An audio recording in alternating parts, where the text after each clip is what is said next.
Okay, it's week 3 of sheltering in place here, and since I've really enjoyed hearing from folks after my video from last week, I thought I'd post another one and try to continue to be helpful in this difficult time. So a friend had a job interview via Zoom last week, and I gave him some tips based on my experience doing remote media interviews. In many ways, the experience is the same. You're trying to make a good impression and convey a ton of information in a short period of time to someone who you can't really develop a rapport with because they're on the other side of a screen.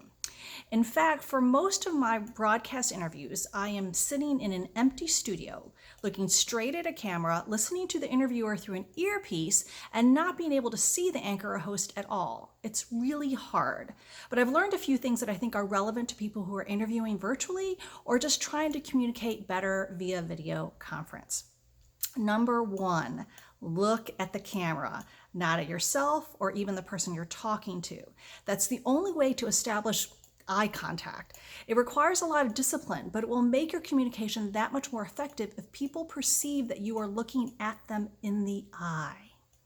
Second, smile, especially when the other person is talking. Usually in person, you would have a pleasant look on your face without really thinking about it.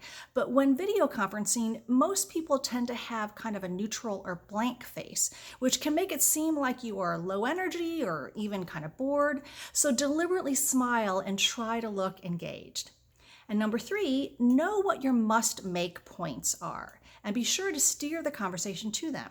This applies to any interview, but I find that it's harder to manage a virtual conversation because there are these kind of awkward pauses and the back and forth doesn't naturally happen.